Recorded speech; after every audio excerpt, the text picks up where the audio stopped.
With temperatures warming up on the high desert, homeowners face the risk of broken pipes, ice dams, and other issues.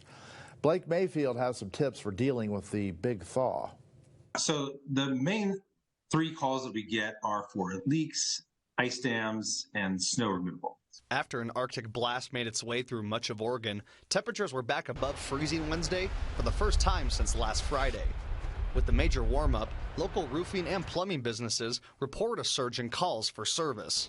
For many, it's their busiest time of the year. Turn the temperature of your house down a bit.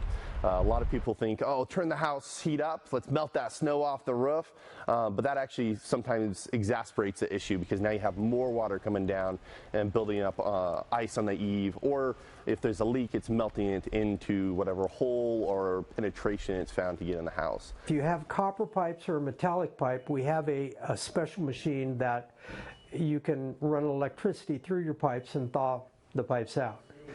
Most of the pipes right now, unfortunately, are made of plastic. So you're just going to be playing the waiting game, hoping that you don't have any breaks. But roofers and plumbers aren't the only ones residents are calling for help. Today, I believe we have about 8 rigs out, and then a couple supervisors out in individual rigs. We had teams today in Madras, Lapine, Bend, Redmond. We had a crew up in Sisters today working, so it's been pretty busy. According to Bend Fire and Rescue, they've responded to 36 commercial alarms due to freezing and breaking of sprinkler systems. That number doesn't include residential response for freeze and breaks, which they say has also been a considerable response. The best thing you can do this time of year is to leave your cabinets open and leave at least one faucet on with a trickle, and that will keep thousands of dollars worth of damage from coming your way. But you also want to kind of take a look on your outside edges of your floor too, along the walls, because oftentimes what happens, that water comes off, hits a deck, and then starts coming back in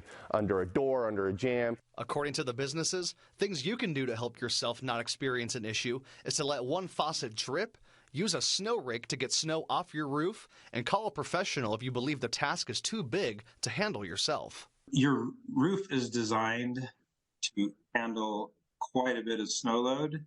So, don't get desperate and try to hop on your roof and take it off yourself.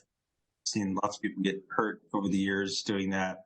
Simple things like disconnecting exterior hoses, putting hose bib covers over exterior faucets, making sure if you have ventilation into your crawl space, when the winter months start, you're putting in blocks.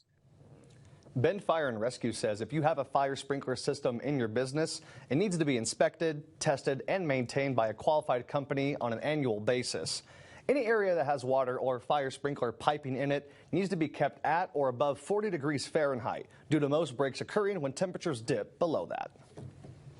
I'm guessing there are other tips that you've got for us here? Absolutely. So ensure your garden hoses are disconnected, external faucets are protected, insulate the pipes in your home, and seal any air leaks, of course. All right. Thank you, sir. Good advice.